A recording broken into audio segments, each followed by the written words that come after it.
The Jews leave the land of Egypt and they're about to come to the land of Israel. And Moses says to the people, you're going to inherit the land, and it's going to go to this house, and the father of this house, and the son of this house, and the brother of this house.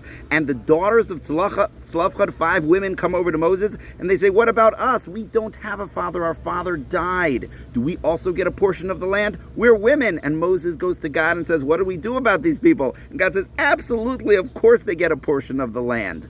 And when it's talking about the daughters of Tzlafchad, it says an interesting thing. It says that they are the granddaughters of Joseph, the leader of Egypt, the son of Jacob. They are granddaughters of this man. And Rashi says, why does it mention this? It says it mentioned it because Joseph loved Israel. Although he was the viceroy of Egypt, he said, make sure when I die, my bones are moved to Israel and I'm buried in Israel because I love Israel. And Rashi says, just like Joseph loved Israel, so too the daughters of Tzlafchad, they didn't just want real estate like in Texas or something. No, we want Israel, the holiness, the simplicity, the beauty of Israel. We want a portion of that land. Moses, please let us have it as well.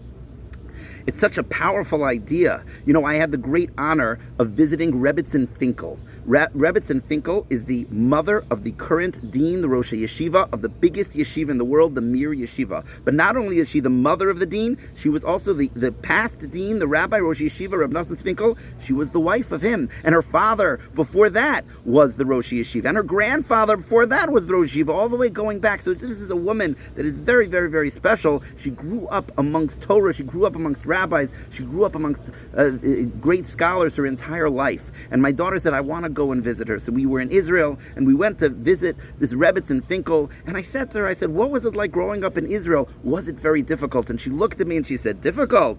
She said, growing up in Israel was so simple. It was so pure. It was Israel. Now it's difficult. Now there's all these foreign things that are coming in. Now it's much more difficult. And I'm thinking to myself, Israel now, you go, there's a restaurant in every corner and you can go to the beach and there's no crazy wars going on. When she grew up, it was so difficult. She said, no, what's the simplicity, the holiness of Israel, that's what's special. That was the lesson of the Bnos Tzlafchad, the daughters of Tzlafchad. They were saying, we want to be just like our grandfather Joseph, who all he wanted was the holiness of Israel. And that's what we want, the holiness of Israel. And now I understand from Rebbetzin Finkel, the holiness of Israel, the simplicity of Israel. That's what's important. Have a great Shabbos, everybody. It's great to be back in America.